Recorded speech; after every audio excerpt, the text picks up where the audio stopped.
Welcome to the TikTok live. Okay. Well, here goes nothing. I'm going to try to do something here. Share. Do I click the button? Share. Okay.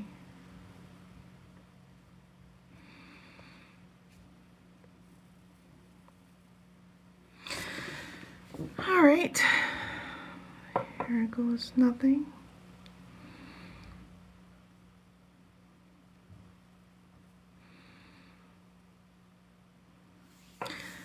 All right, so I'm just gonna start to talk to get warmed up.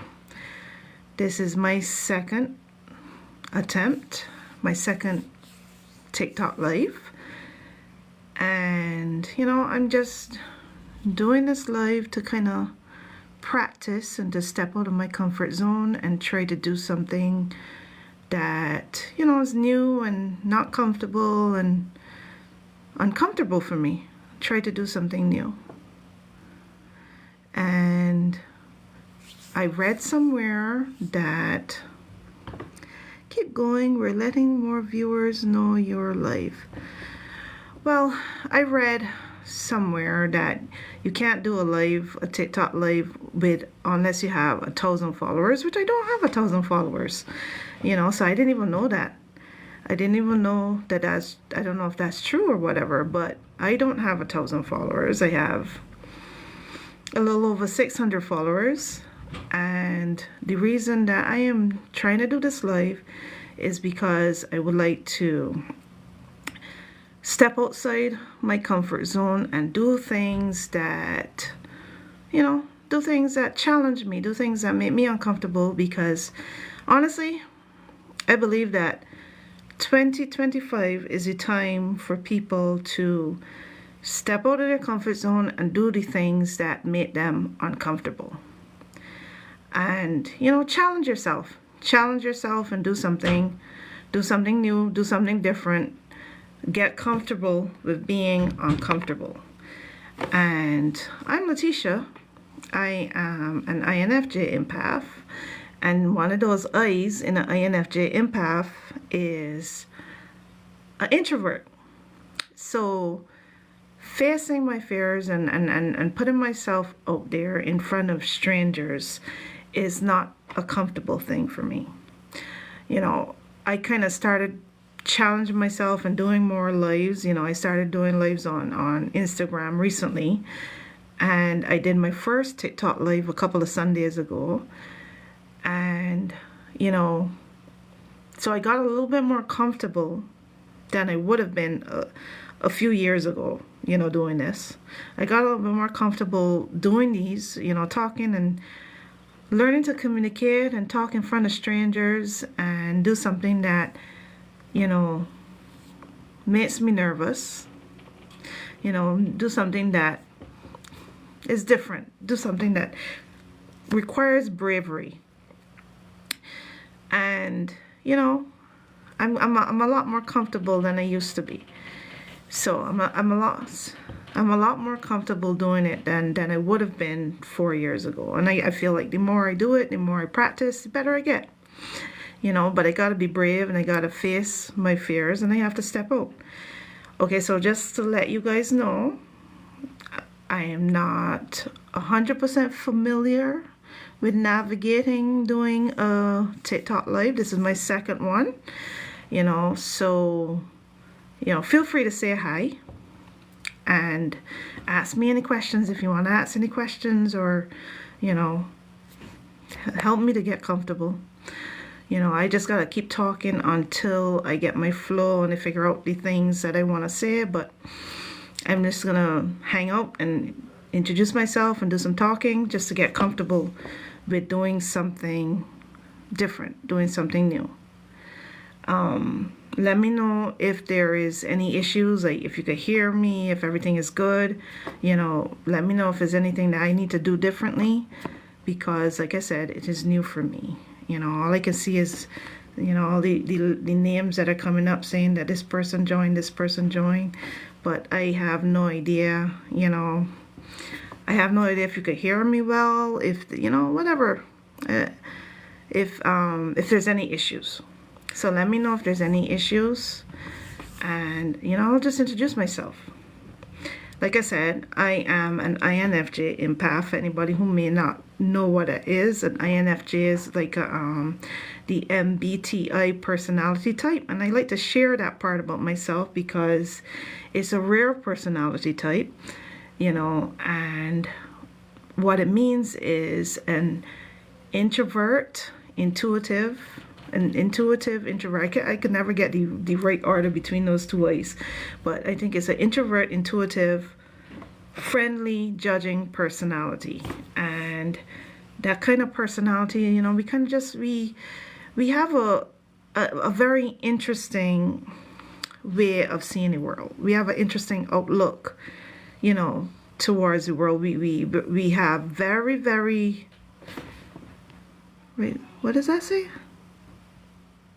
We have strong intuition, one, and we kind of we see things that, everybody doesn't see. Everybody doesn't, we make connections and connect dots, and we kind of understand people and empathize with people and, see things differently than regular people. And it's a very rare personality type.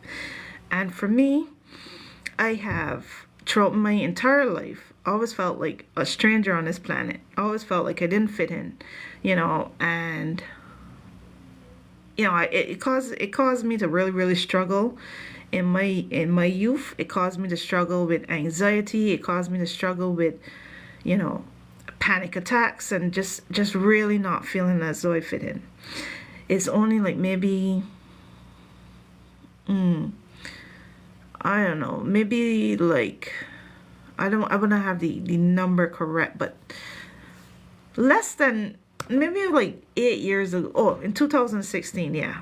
In 2016 is when things started to change for me. And I had what you'll call a spiritual awakening. And, we kind of we moved out of the city and we moved into more a country area, quieter area.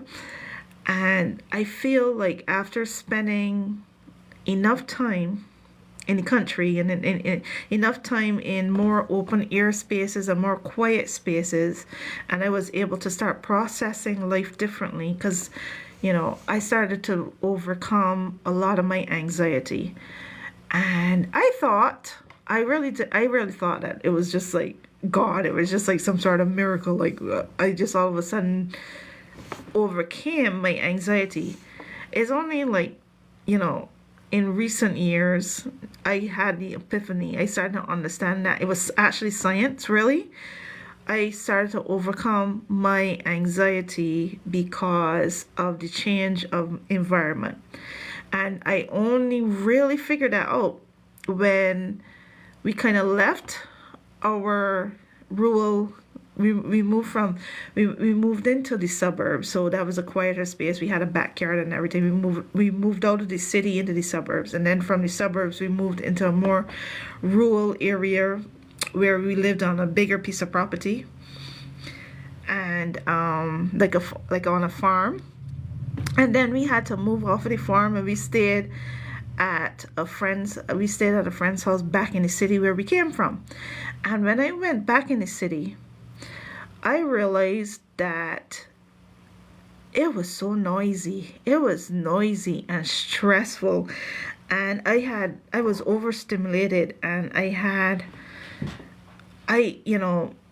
was loud. And I started to realize that the whole time, I just felt like, it was just anxiety, whereas it was the fact that the noise and the overstimulation and the city was too much for me as an empath. It was too much to absorb. And I didn't realize that until I went back into the city to stay at a friend's house. We stayed there for 6 weeks, and that I realized I had to get out of the city as soon as possible because I couldn't stand it. My anxiety was coming back, and I started to realize that I overcame my anxiety because of change of environment, so it was actually science. It wasn't just a miracle. It didn't happen, it wasn't the grace of God really that just like made me switch from being a very anxious person to a more calm, peaceful person, like that didn't deal with the panic attacks and anxiety, because the anxiety came back when we went back to the city. And that is kind of like how I figured out that it was really just the change of environment. So feel free, please, to say hello or whatever. Let me know if you could hear me, if everything is good. Ask questions. I am just here to hang out and get comfortable doing lives in front of strangers. I didn't really build a TikTok community per se. I have a sort of active TikTok account, but I've never really used TikTok in such a way in which I have built a community where I know anybody.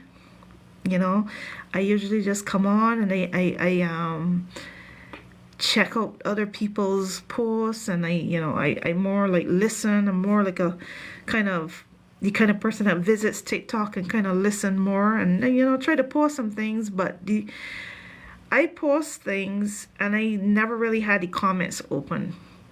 Only recently, my recent posts, I opened the comments because I don't know how long TikTok is going to be around for. I don't know what's the future of TikTok, but I do think, and I didn't understand to what extent until after the election, and I needed some place to hang because Instagram was becoming like too much for me. It was like too much despair and too much.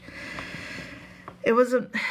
Yeah, it was becoming too much for me. So I ended up spending my after election, the 2 months after election, I ended up spending a lot of time on TikTok and just listening to people that give me a little bit of hope, and I started to learn and understand the community that the algorithm of TikTok and the community of TikTok is super special. It really is.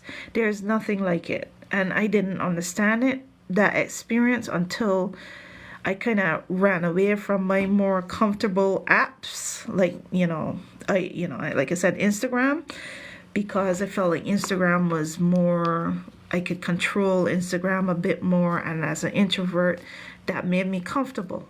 But after the election, and I realized that everybody that, my few people on Instagram that I had like kind of disappeared because I wanted to pull back and pull away from being on social media, and I kind of didn't really have much people.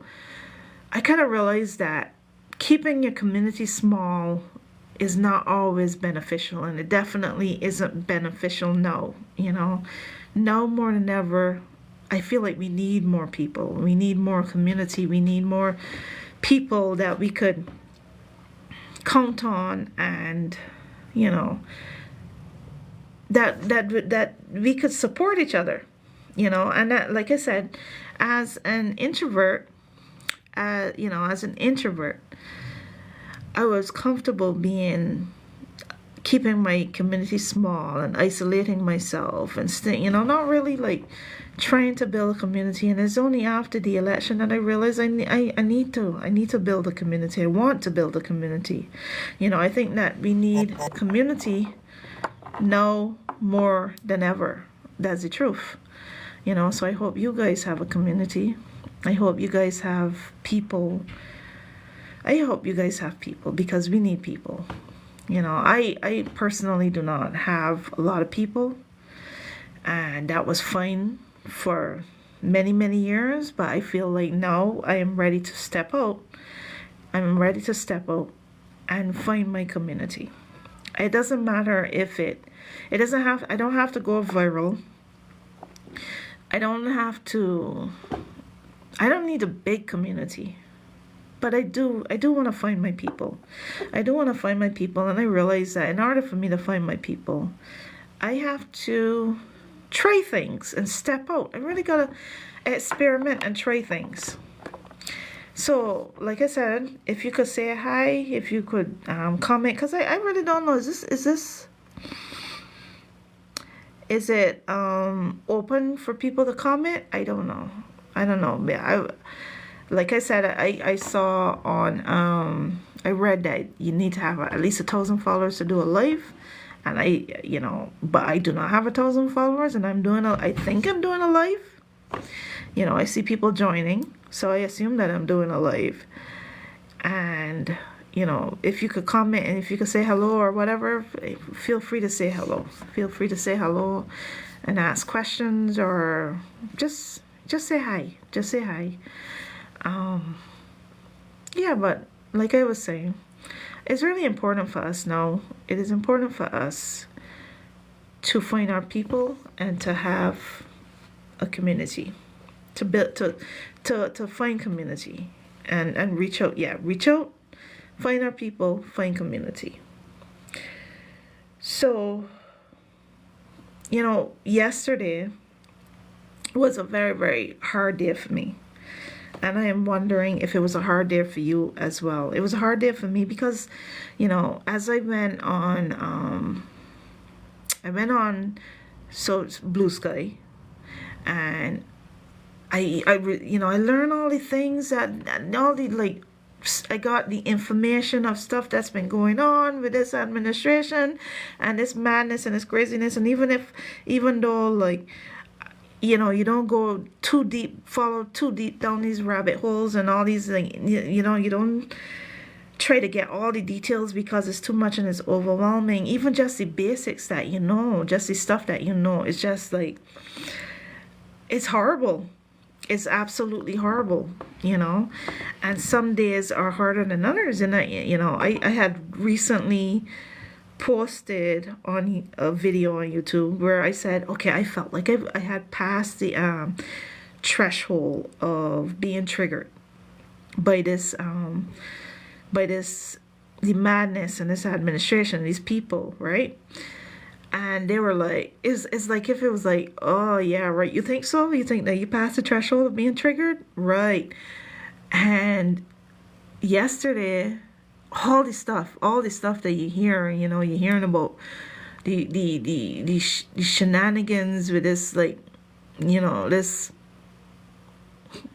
billionaire, I try not to call the name, but this billionaire that got access to like some important information, the access to the treasury payroll, I don't know what you call it, but the access to the stuff that they have, and locking people out of their computers, and then there's the memo about not celebrating Black history and not celebrating all it, and there's a list of things that they're banning, the federal government from celebrating or doing anything in celebration of. And then there's all this stuff. And there's the plane crashes, and there's just all this stuff, and the purge, the firing of FBI agents and escorting them out the building. And then they talk about opening up Guantanamo Bay for the immigrants, for the migrants, right? And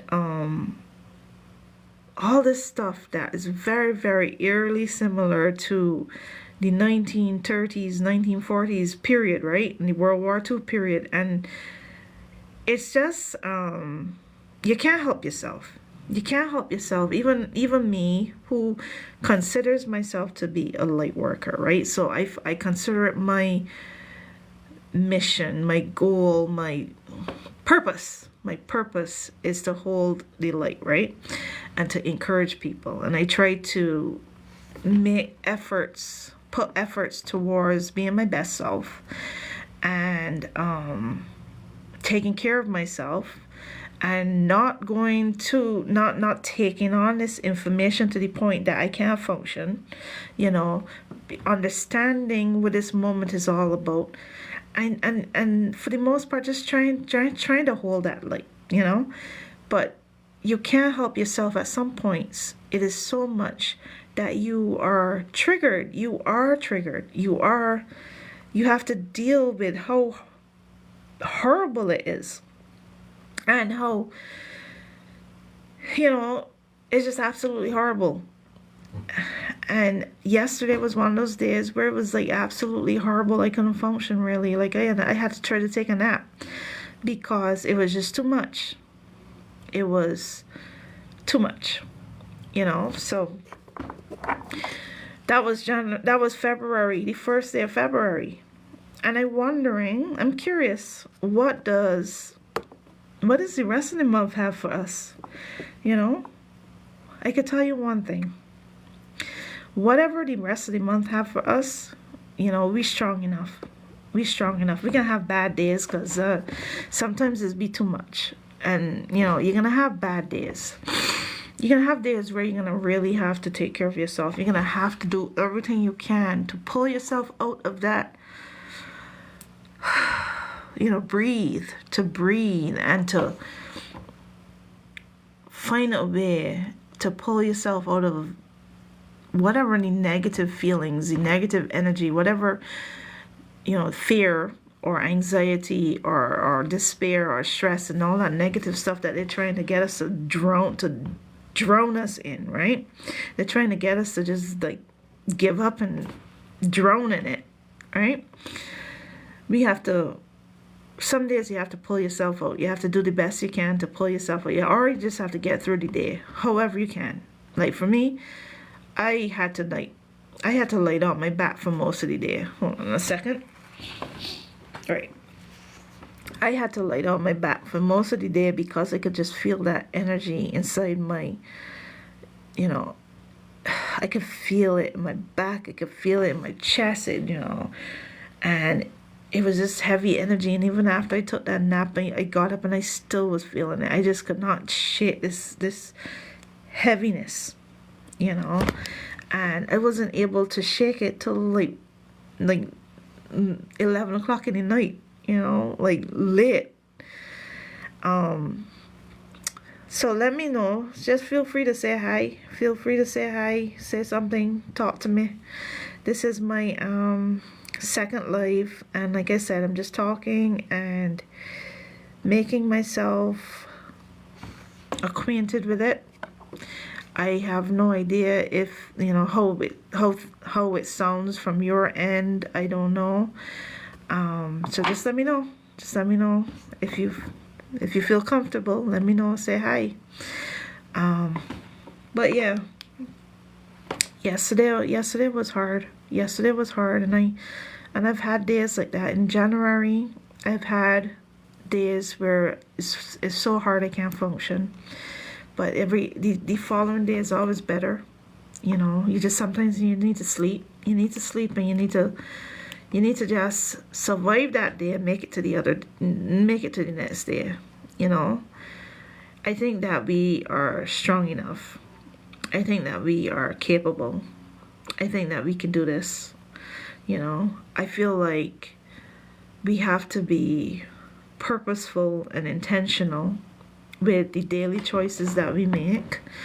And for me, the daily choices that I make is I continue to work on myself. I continue to, I work on the days when it's really hard. I allow myself to experience it.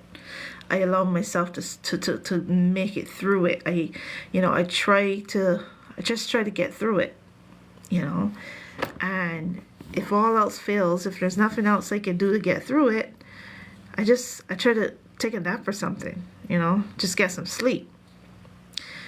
And on days that are better, which is most days I'm better than the hard days. On days that are better, I take advantage of good days, and I work on myself. I work on my skills.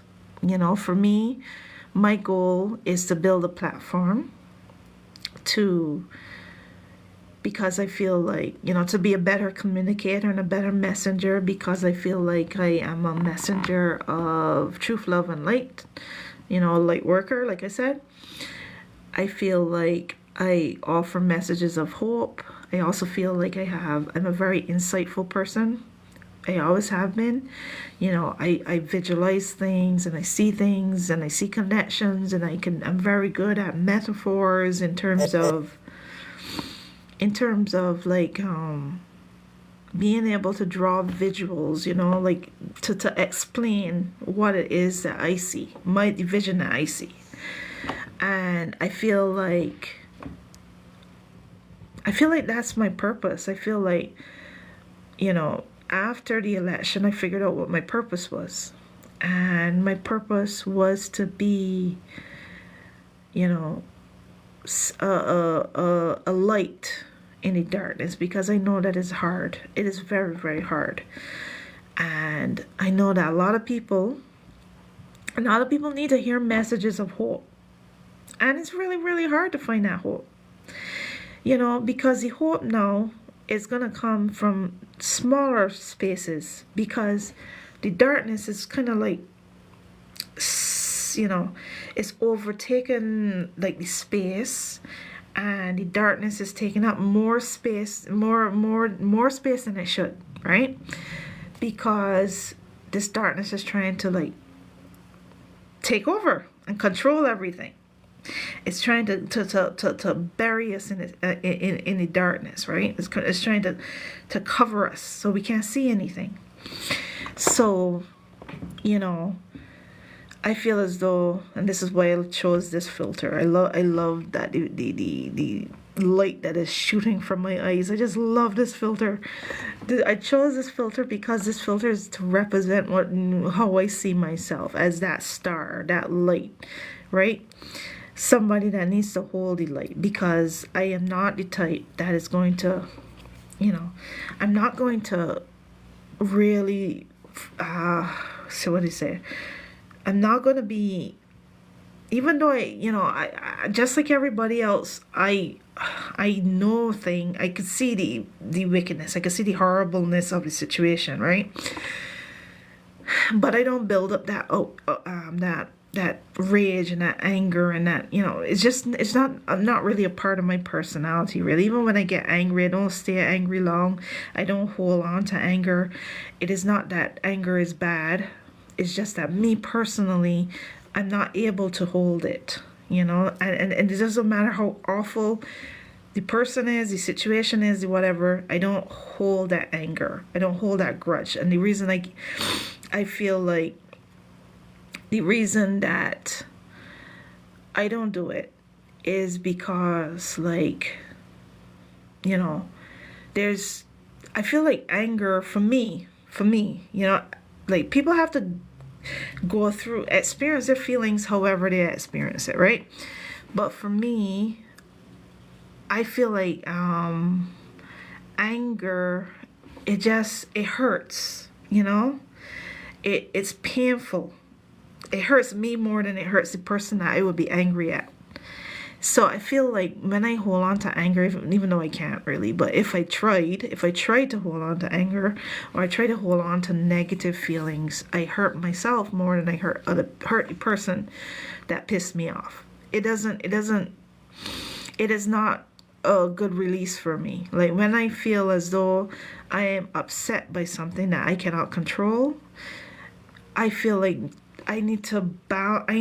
I feel like I'm more, for me personally, more powerful with holding on to my light and channeling that anger and frustration and the negative feelings that I feel into something creative, into creating something, or like maybe talking about it, in a video, or just channeling it into something creative, right?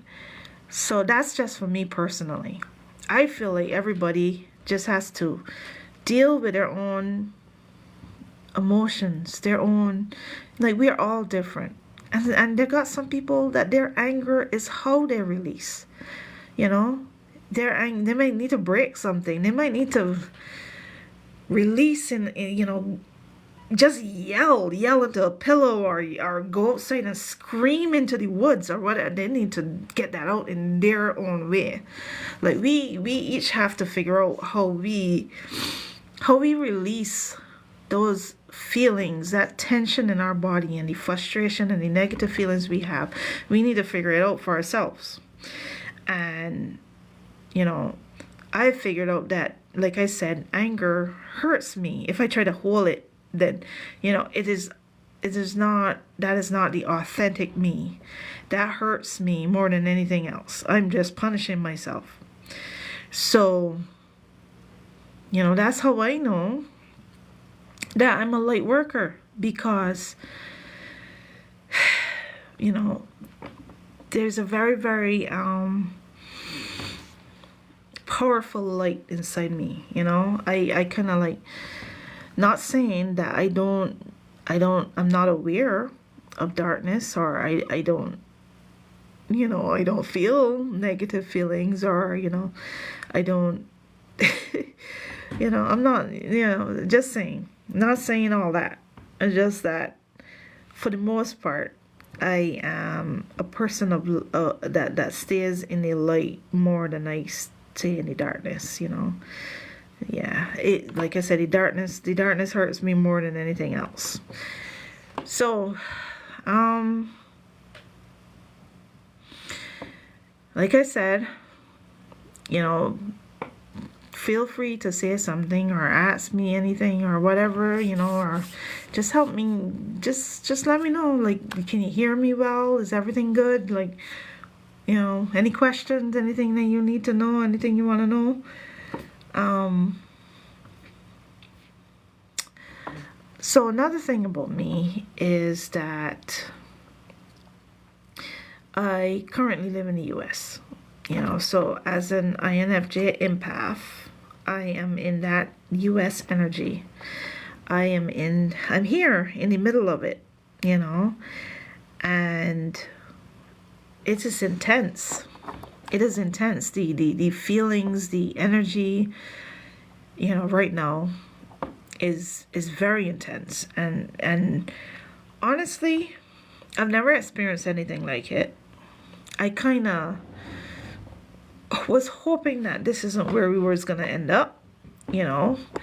I was trying my best to encourage people and talk to people, and put information out, and be a representative of truth, and share things and highlight other people that was trying to tell people stuff. And it's only afterwards, after this election, I realized like how big the problem is, how deep rooted it is, how deep rooted America's challenges are. I am really, really sorry that this is where things end up, but it's only after the election, like I said, after the election night, that I realized how much work this country needs to do to heal.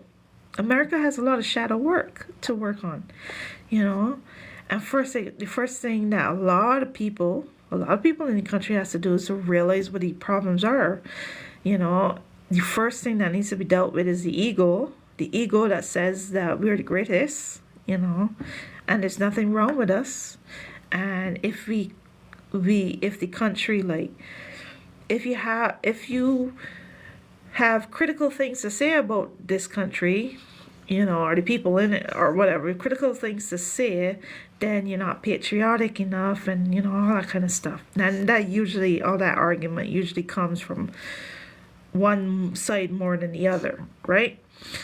But honestly, the first thing that needs to be dealt with is the ego, to admit that this is not the greatest country in the world, and that's a lie. And there were so many problems, so many deep-rooted issues that never got resolved or dealt with or healed or processed, you know. And it was just always under the surface. It was always bubbling under the surface. And what this country is experiencing now is all the stuff that was bubbling under the surface, just it's coming up, all of it's coming up all at once. It was overflowing. It was getting ready to come. It was getting ready to erupt, and this is the eruption of it, you know. I guess this is like a metaphorical Pompeii situation, if you know what the story about Pompeii, you know. That volcano was getting ready to erupt, and there was warnings all the time. There were tremors and different things that was warning people, but they didn't know any better. They didn't know what they were feeling and what they were experiencing, and they wrote it off. And then the volcano kind of erupted, and it killed the entire, what do we call it, town, or city, right? And what happened here is that all that stuff that was bubbling under the surface, kind of like erupted. So this is the metaphorical eruption of the dark side of this country, right? The isms, the racism, and the misogyny, and the hate, and the all this stuff that was under the surface that needed to be processed and dealt with. So now, I feel like the country is like in a situation where it has no choice now, but it has to deal with this stuff. It has to deal with with its dark side, and in order to heal, and to get to the other side of this. And I don't know exactly how that's going to happen, because the only way that could happen is if people start to address the ego, the ego of thinking, that we are the greatest in the world, and the world can't do without us, and all that stuff that like I said, that to me comes from one side more than the next, And yeah, like America needs to heal. America needs to heal. And me, like I said, I'm an immigrant, and I'm here like with my family. I'm I'm the mother of a family of 7. My kids. I have 5 kids, and we're a family of 7, and my husband and I have been debating about leaving, and how to make that happen, and leaving the United States, and how to pull together the funds, because it's a big family, and how to make that happen, and trying to make a plan for that, because the country as it is right now is not a safe place. It may be safer for now, for some more than others, but it is not a safe place for anybody, to be honest. It is under leadership that I believe deliberately is trying to destabilize the country. Deliberately is trying to weaken the country. Deliberately is actually trying to hurt the people of this country, even the people that this leadership pretends to represent. Those people are very short-sighted, because everybody's going to get hurt. Because if you weaken the country, you endanger everybody. But like I said, the poor people, the immigrants, the minorities, those are the first that are going to feel the brunt of everything. But it's going to come for everybody. It's going to destroy everybody. It's going to destroy the country, if something is not done. And I honestly, I can't tell you. I cannot tell you what needs to be done. I cannot tell you how this can be done. It is very simple if it was simple. If it was simple, it would be very simple. The first thing that you would do is you need to get rid of all the propaganda people, right? All the people that continually breed lies and gaslight and spread propaganda, which is like the right wing ecosystem, yeah, the right wing echo chamber or whatever you call it, the right wing media.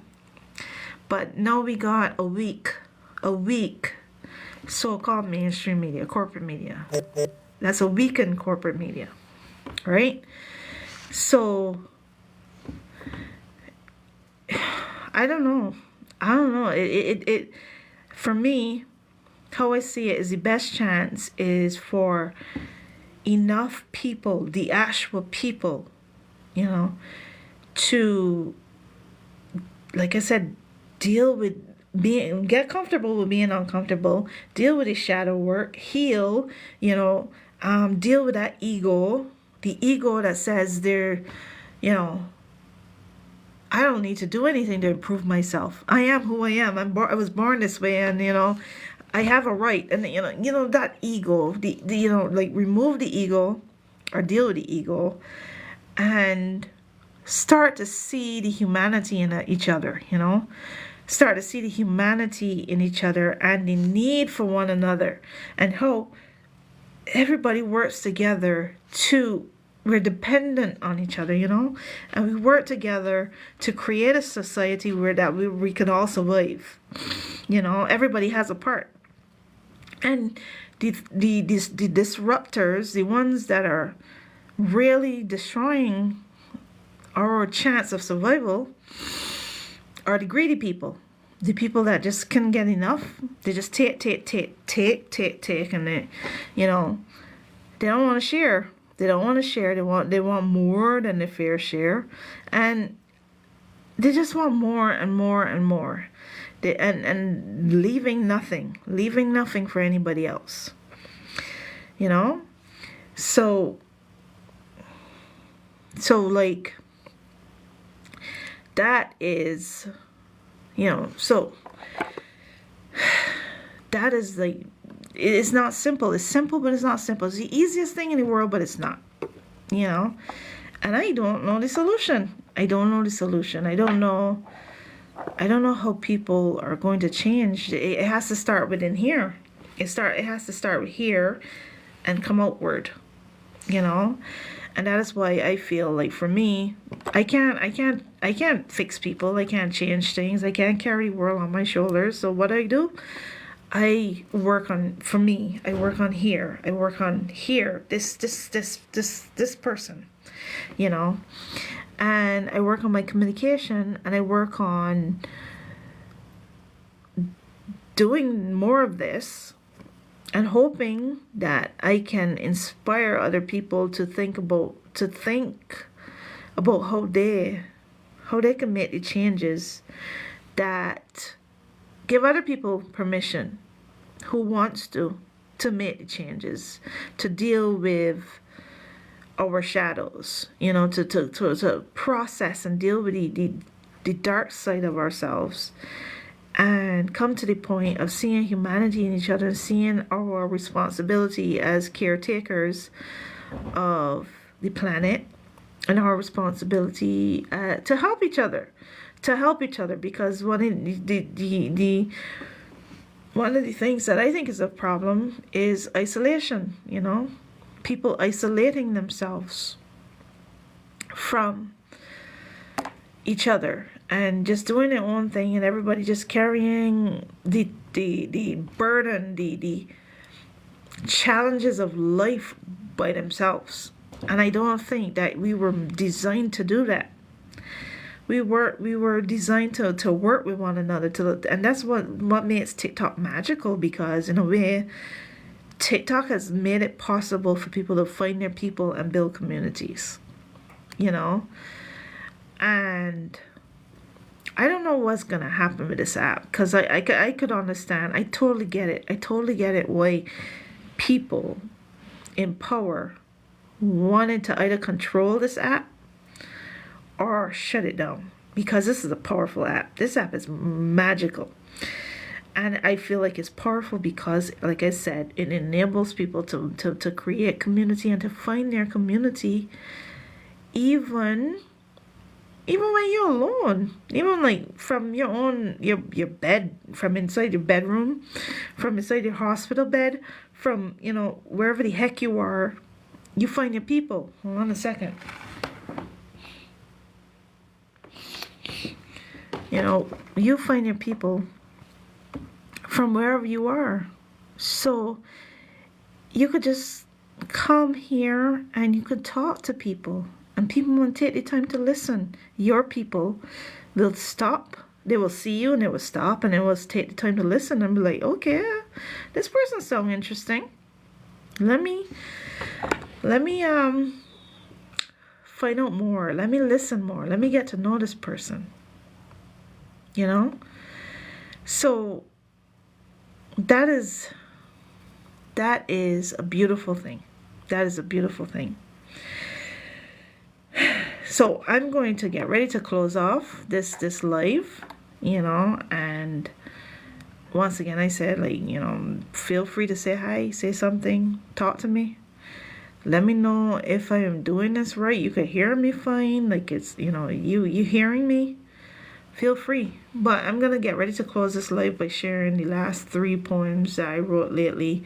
And they're not like super spectacular. They're very simple poems, but they are poems in regards to my observation of things, of what's been happening.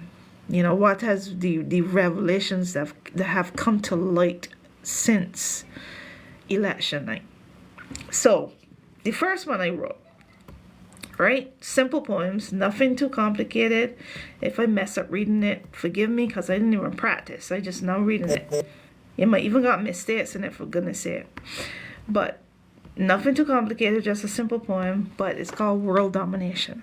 And this was inspired by all these people that basically, literally, like, taking over the world. Taking over the country.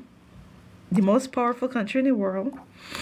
One of the most powerful country in the world, and using that place of position and power to literally bully other countries in the world, bully allies, and bully other countries, mostly allies, which is very funny. And we got this guy, this billionaire guy, that is like, he was there the whole time, but yet still feel like he pop up out of nowhere. When he bought Twitter. And then he bought Twitter. And then all of a sudden, this man has positioned himself in controlling people's lives, in taking over this government, positioning himself or buying himself a president, and then taking over the government and making decisions that controls people's lives. World domination. And then getting himself involved in other people's elections. And my question is, what the frig is going on with everybody else in this world? Like, how is this person so powerful that people are not standing up in bigger ways to me? That's a question. And it's left to be seen what people are going to do. It's left to be seen why they are not being a little bit more forceful of standing against this world domination thing that people, that the U.S. president and his billionaire backers are pursuing, So anyway. World domination. And I this is my first time reading the poem aloud, so forgive me if I don't read it smoothly or whatever, just sharing it. World domination. World domination is the name of the game. If you let them win, things will never be the same. Freedom, democracy, gone. And they'll wonder why. If only they'd listen and not comply. Obeying in advance, normalizing, as they create chaos, stoke fear and despair, traumatizing. Algorithms, propaganda, total control, greed, corruption, devouring souls. What are we going to do? What are we going to do? Are there any heroes? I have no clue. What are we going to learn? What are we going to see? Are we ever going to be free? Or how will this end? Will we win or lose? What will humanity choose? What about me? What should I do? Will I find a way to make it through? Will this make me stronger? Will this make me see the truth, light, and love, the truth, light, and love warrior inside of me? All right, gotta scroll down. Damn it. That didn't go smoothly. Yeah, so then I expand the page.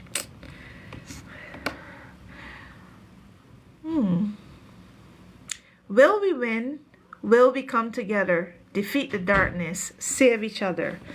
Left to be seen, soon we'll find out what our power is all about.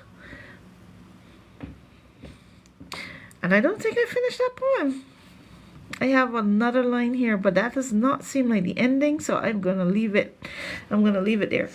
What our power is all about. Okay. I think that's pretty good. All right. So the next poem is called Security. Security.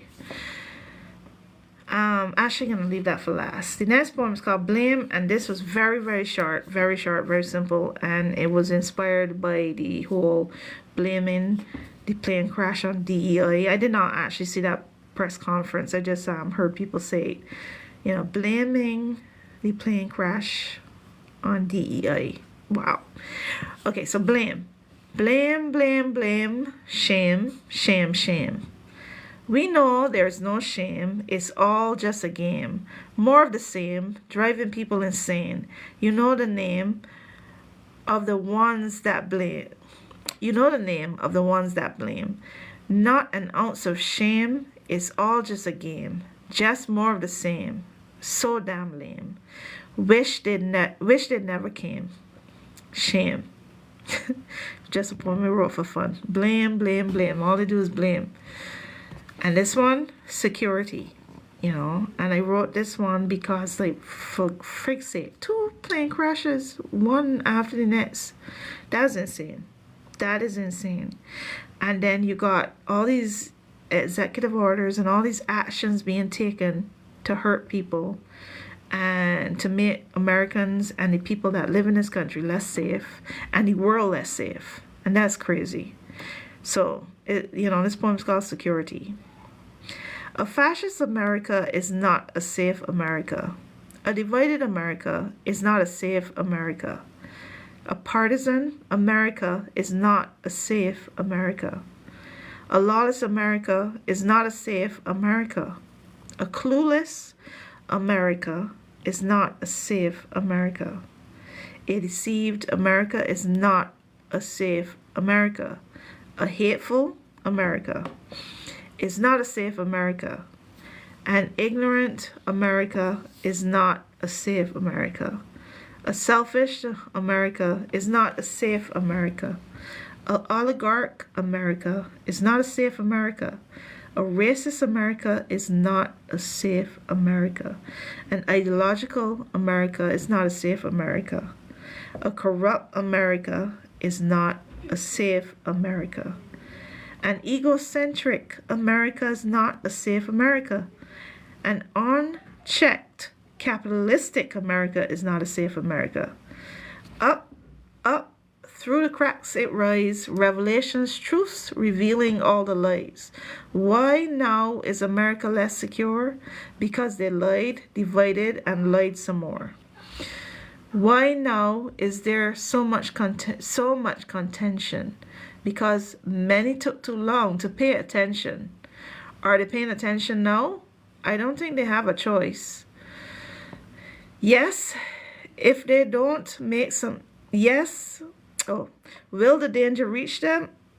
Yes, if they don't make some noise. Wake up, the sleepers. Wake them up now. Fight for freedom, democracy, security. Don't kneel, don't bow. Itchy nose. All right, so thank you for listening to my poems and for joining my live. And I hope that you enjoyed, and I hope to have the opportunity to do this again. It was a good experience. Like I said, it's for more like practicing and building up my communication skills. But I hope I do find my people. I hope that there's people that will see me and stop and listen and enjoy, and help me to build my community. I could be found on YouTube. Is Tish Era, TISHERAINFJ. That's my YouTube account. And they can also be found on Substack and various places. And I hope I find my people. I hope to do this more. And I hope that people would engage a little bit more next time. And thank you for joining and hearing me out. Peace and blessings.